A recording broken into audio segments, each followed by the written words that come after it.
I arrived at Apex Technologies at 7:15 a.m. on a Tuesday in late October. Early for most people, but normal for me. I liked having quiet time before the office filled up, time to review reports, plan the day, handle urgent issues before meetings started. I swiped my badge at the main entrance. The light turned red. Access denied. I tried again. Same result. Red light, angry beep, locked door. That's strange, I muttered, checking my badge. It looked fine. No visible damage. My photo clearly visible. Magnetic strip intact. I tried a third time. Still denied.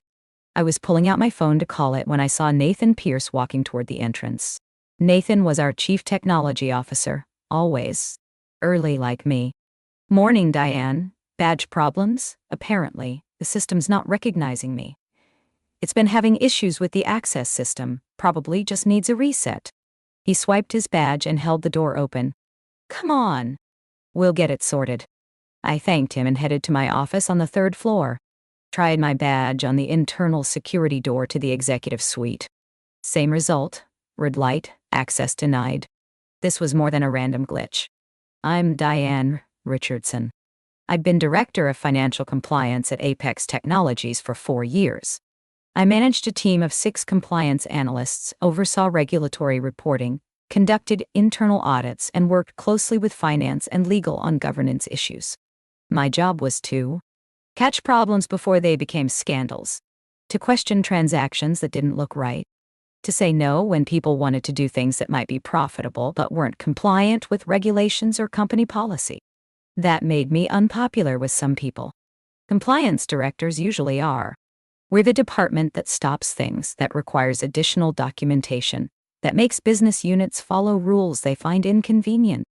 Over the past 3 months, I've been raising concerns about expense reports from the sales department. Specifically, expense reports submitted by Greg Lawson, our VP of Sales, and several of his senior account managers. The amounts weren't huge, $500 here, $800 there. But the documentation was vague. Client entertainment, business development dinner, industry networking, event. No client names. No specific business purpose. No receipts in many cases. I'd flagged the issues in compliance reports, sent memos to finance, requested that sales leadership provide better documentation. Greg had responded by complaining to our CEO, Marcus Chen, that I was creating bureaucratic obstacles and micromanaging expenses that were clearly legitimate business development. Marcus had sided with Greg, told me to use judgment and not bog down revenue-generating activities with excessive compliance reviews. I documented all of this. Every memo I'd sent. Every request for documentation. Every time I was told to back off. Because that's what compliance directors do. We document when we're prevented from doing our jobs properly. Now my badge wasn't working. And I was starting to suspect it. Wasn't a coincidence. At my desk, I called it. The help desk tech put me on hold for 5 minutes, then came back with an answer that confirmed my suspicions. Ms. Richardson, your badge was deactivated this morning at 6:45 a.m. I'm showing a request from HR to disable access. Why would HR disable my access? I don't have that information. You'd need to talk to Sandra in HR. I called Sandra Walsh, our HR director. She sounded uncomfortable when she heard my voice. Diane, I was going to call you this morning. Can you come to my office? Sandra, my badge was deactivated. I can't access secure areas. What's going on? I'd rather discuss this in person. Can you, be here at 8 a.m.? I'll be there. Before I tell you what happened in that meeting, I need you to understand something about this moment. This wasn't about a badge malfunction or a routine HR issue. This was about someone using administrative tools to isolate and intimidate an employee who'd been doing her job too well.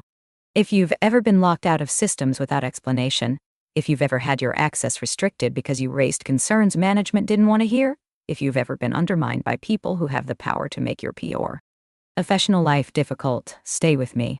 Because what happened when the CFO arrived at my locked office door changed everything about this situation. My name is Diane Richardson, and I'd spent 12 years in financial compliance before joining Apex Technologies. I understand that compliance work creates tension. You're the person saying we need to verify this when everyone else wants to move fast and assume everything is fine.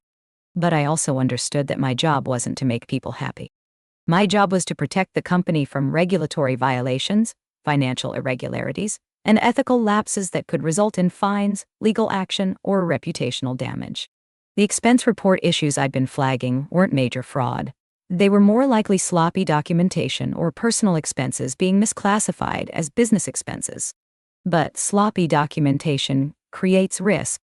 When regulators or auditors review expense records and find vague justifications and missing receipts, they ask harder questions about what else might be improperly documented. Greg Lawson saw my compliance reviews as obstacles to his sales team's performance. I saw them as exactly what compliance should do: verify that expenses are legitimate and properly documented before they're approved. At 8 a.m., I was sitting in Sandra Walsh's office. She looked genuinely uncomfortable as she explained the situation. "Diane, I received a request yesterday afternoon from Marcus to place you on administrative leave pending an investigation." "Investigation of what?"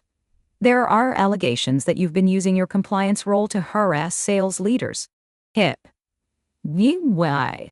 "Specifically, that you've been making excessive documentation requests, questioning legitimate business expenses, and creating a hostile work environment for Greg Lawson and his team." I felt a cold anger settling in my chest. Those are absurd allegations. I've been doing my job, reviewing expense reports and requesting proper documentation as required by our compliance policies. Marcus feels that your approach has been overly aggressive and that there's a pattern of targeting the sales department specifically. The sales department has been submitting expense reports with inadequate documentation. I've flagged those issues in compliance reports and requested better documentation. That's not harassment, that's compliance work. Nevertheless, Marcus wants an investigation into your conduct. During the investigation, you're on paid administrative leave. Your access to systems and buildings has been suspended. Sandra, this is retaliation. I raised compliance concerns about expense reports from sales leadership. Instead of addressing those concerns, management is suspending me and accusing me of harassment. I understand you see it that way. It's not how I see it. It's what's happening. Who's conducting this investigation? An external HR consultant will be brought in to interview relevant parties and review documentation. And in the meantime, I'm locked out and prevented from doing my job. You're on paid leave. You'll maintain your salary and benefits during the investigation. But I can't access my office, my files, or my team. How long is this investigation supposed to take? 2 to 3 weeks. I stood up. Sandra, I want everything we just discussed documented in writing. The allegations, the investigation process, the timeline, everything. Why? Send you a formal letter today? Good. What? Because when this is over, there will be questions about who authorized this retaliation and why. I left Sandra's office and headed back to my desk to collect my personal items. That's when I ran into Andrew Morrison, our CFO. Andrew had been at Apex for 8 years, reporting directly to Marcus. He was technically my boss's boss. My direct manager was the VP of Finance, who reported to Andrew. "Diane, morning. I just heard from Sandra that you've been placed on leave." "What's going on?" "According to Sandra, there are allegations that I've been harassing sales leadership by making excessive compliance requests. I'm suspended pending investigation." Andrew's expression darkened. "That's ridiculous. You've been ill. Doing your job." The sales expense documentation has been a known issue for months. Greg complained to Marcus that I was creating obstacles. Apparently Marcus sided with Greg. Without talking to me first? Diane reports through finance. This should have been escalated to me before any leave was imposed. I don't think Marcus was concerned about proper escalation. This feels like retaliation for raising compliance issues. Where are you headed now? Back to my office to collect personal items. Then I suppose I'm going home to wait for this investigation to conclude. Let's go to your office together. I want to understand exactly what you've been documenting about the expense issues. We walked to the executive suite. I tried my badge at the security door. Still deactivated. Red light, access denied. Andrew looked at the badge reader, then at me, then pulled out his CFO access card and swiped it. The light turned green. The door unlocked with a loud click that echoed down the hallway. Several people were arriving for work and saw the CFO personally opening the door for me after my badge failed. The visual was unmistakable. I'd been locked out, and the CFO was overriding that decision. In my office, Andrew closed the door. "Show me what you've been documenting." I pulled up my compliance files. 6 months of expense report reviews. 3 months of flagged issues from sales department. Documentation requests sent to Greg and his team. Emails requesting better justification for expenses.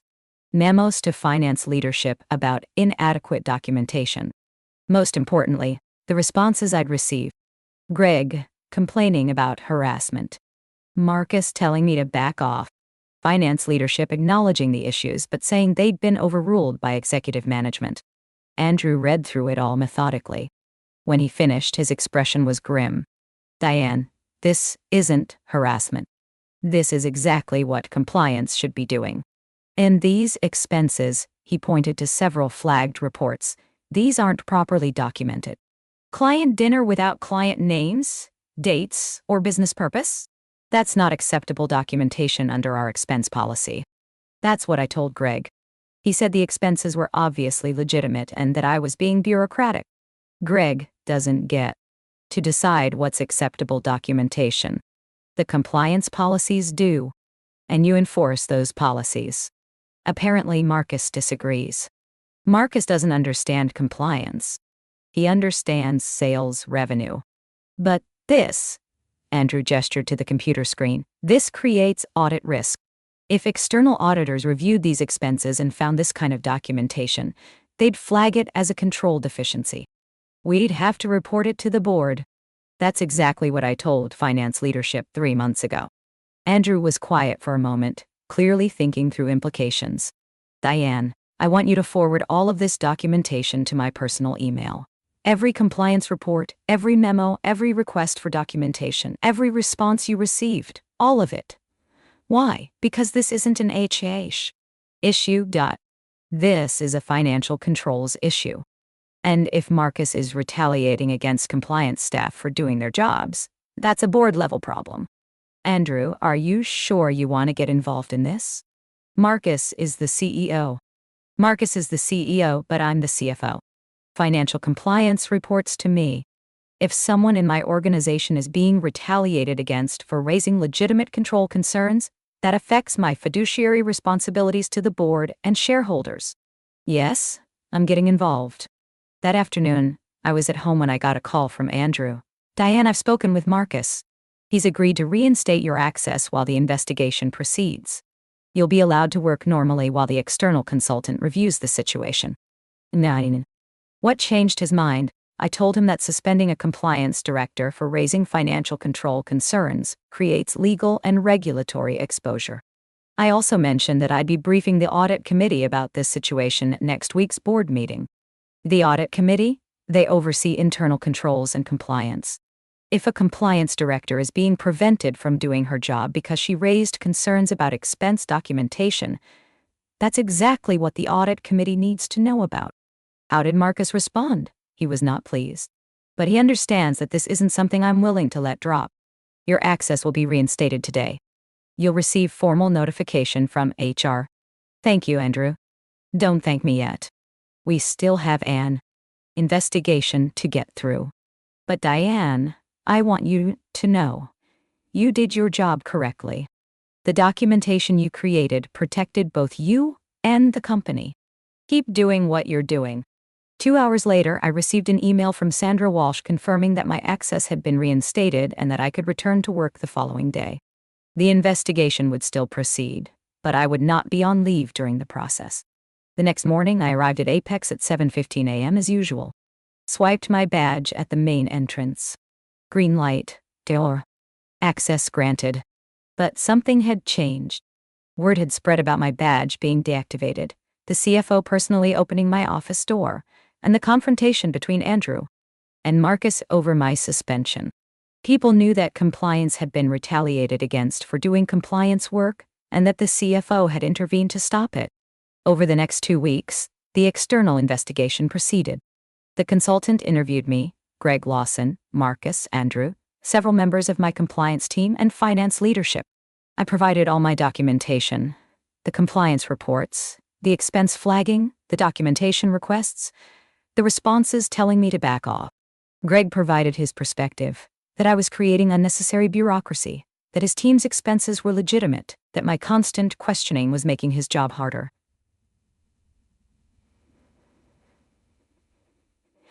Well, the consultant's report came back 3 weeks later. I didn't see the full report, but Andrew shared the key findings with me. The investigation found no evidence that you engaged in harassment or created a hostile work environment. Your compliance reviews were consistent with company policy and standard practice in the field. The documentation requests you made were appropriate given the deficiencies in expense reporting from the sales department. What about the allegations against me? The report states that the allegations appear to have been motivated by frustration with compliance oversight rather than genuine misconduct concerns. It recommends that sales leadership receive training on expense documentation requirements, and that there be clearer communication about the role of compliance in reviewing expenses. So, I'm cleared, you're cleared. But there's more. The consultant's review also identified that the sales expense documentation issues you flagged were valid. Several expenses lacked adequate business justification or supporting documentation. The report recommends enhanced controls over expense approvals, including mandatory compliance review for expenses over certain thresholds. That's what I've been recommending for months. I know. The report validates everything you've been saying. Marcus is not happy about it, but the audit committee has directed that the recommendations be implemented. A month after my badge was deactivated, I was sitting in a conference room with Andrew, Marcus, the audit committee chair, an in-depth chair, independent board member, and the external consultant who'd conducted the investigation. The audit committee chair, Elizabeth Morgan, addressed Marcus directly. Marcus, I'm concerned about what happened here. A compliance director raised legitimate concerns about expense documentation. Instead of addressing those concerns, she was accused of harassment and suspended. That's retaliation, and it creates significant risk for the company. Elizabeth, I made a judgment call based on complaints from senior leadership, a judgment call that the investigation found was not supported by evidence. Greg Lawson was frustrated with compliance oversight, which is understandable. But that frustration doesn't justify accusing compliance staff of harassment when they're doing their jobs. I understand. I'm not sure you do. If this situation had escalated, if Ms. Richardson had filed a retaliation complaint, or if regulators had learned that compliance staff were being prevented from doing their jobs, Apex would have faced serious consequences. Legal liability, regulatory scrutiny, reputational damage. Marcus was silent. Elizabeth turned to me. Ms. Richardson, I want to apologize on behalf of the board. You were doing your job correctly, and you were punished for it. That's unacceptable. Going forward, compliance will have a direct reporting line to the audit committee for matters involving executive management. That will provide independence and protection from this kind of retaliation. I appreciate that, Ms. Morgan. I also want to acknowledge that your documentation throughout this process was exemplary. You created clear records of the issues you identified, the recommendations you made, and the resistance you encountered. That documentation was crucial to understanding what actually happened here. Thank you for your professionalism. 3 months after the badge incident, I was promoted to Vice President of Compliance and Ethics, reporting directly to Andrew but with a dotted line reporting relationship to the Audit Committee. My authority was expanded to include all compliance functions across the company, not just financial compliance. Greg Lawson left Apex 6 months later. The official story was that he'd accepted an opportunity elsewhere.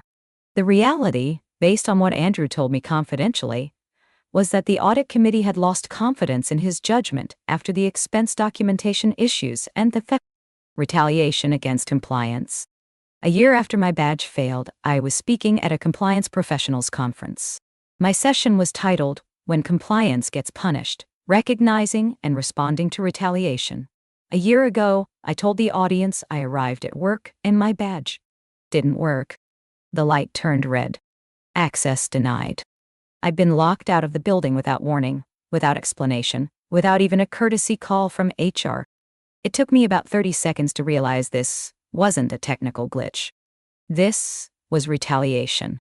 I'd been raising compliance concerns about expense documentation from senior sales leadership.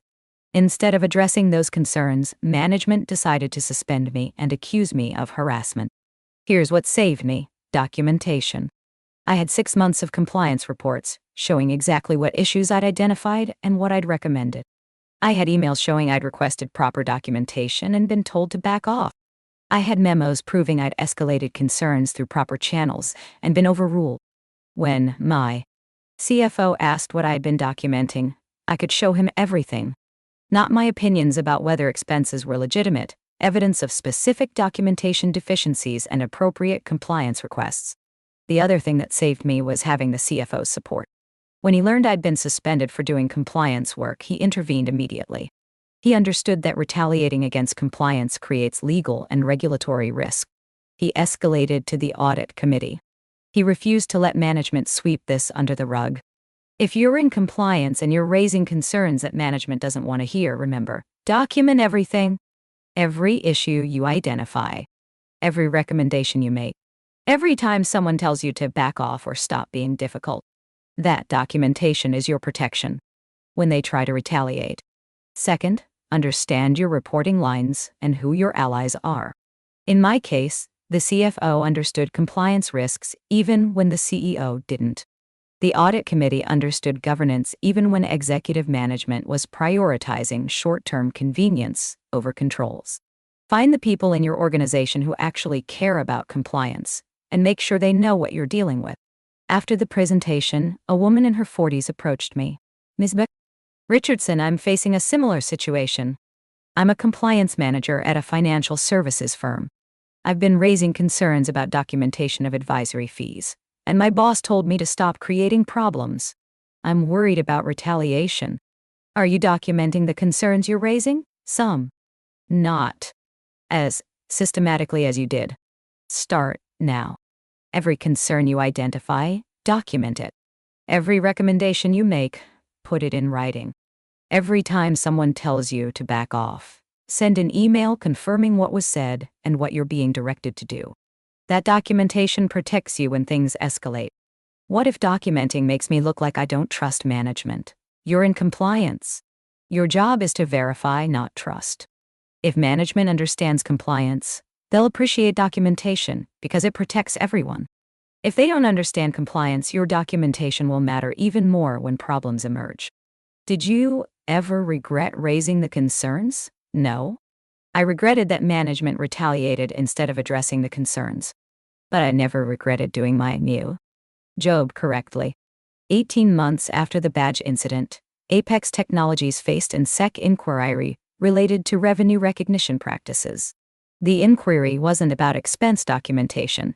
It was about whether certain sales contracts had been improperly structured to accelerate revenue recognition.